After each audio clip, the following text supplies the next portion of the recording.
Education expenses are earned in education, through education and for education. చదువు ఖర్చు చదువులోనే తూనే తీయాలి.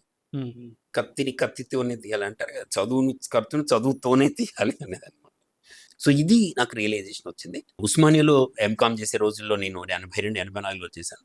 హైదర్గూడలో Broadway tellers అని చెప్పేసి ఉంది, అక్కడ నేను పనిచేసేవాడిని. నేను ఊరికే వచ్చాను, ఎంకామ్ ఎంట్రన్స్ కోసం వచ్చినాను. నా దగ్గర 50 రూపాయలు 40 రూపాయలు ఉండే. అయిపోయా. నిజాం కాలేజ్ హాస్టల్లో ఉన్నాను. IT Bhavan, income tax Bhavan ఎదురుగా, ఐకార్ భవన్ ఎదురుగా ఉండేవాడు. అవి డబ్బులు అయిపోయాయి. సో అక్కడే బ్రాడ్వే టెల్లర్కి వెళ్ళేసి, ఏమంటే నాకు పని వస్తుంది, పని ఇవ్వండి అంటే, నువ్వు ఎందుకు వచ్చావంటే ఇక్కడ నేను చదువుకోవడం కోసం పని ఎందుకు చేస్తున్నావు అని, డబ్బులు ఏమని నేను చెప్పాను. పని ఇచ్చారు. సో నేను పని చేసేవాడిని. సో పని చదువు ఈ రెండు కనుక చేయగలిగితే బాగుంటుంది.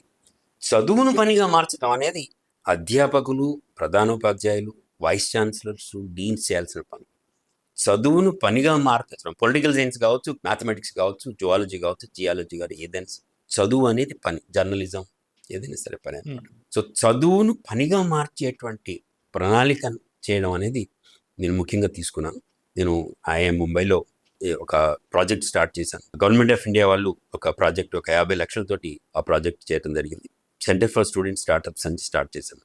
Centre for student startups. దాంతో విద్యార్థుల్ని మీరు కంపెనీస్ పెట్టాలి, మీరు మార్కెట్కి పోయి అమ్మాలి, ఈ అమ్మిన అనుభవంతో మీరు అసైన్మెంట్ రాయాలి, వీటికి మేము మార్కులు ఇస్తామని చెప్పి మొదలుపెట్టాం. మొదట్లో ఈ ప్రోగ్రామ్ కొంతమంది చాలా ఆశ్చర్యపోయావు, ఇది ఏంటి అని చెప్పేసి. కానీ తర్వాత అర్థమైపోయింది.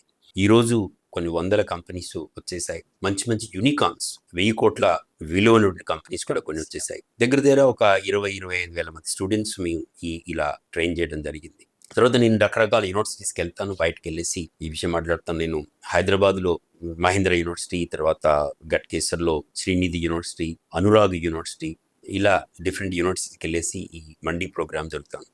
మండీలో ఉన్నది ఏంటంటే, అమ్ముతూ నేర్చుకోరా తమ్ముడు, కొనుక్కుంటే చదువు కాదురా.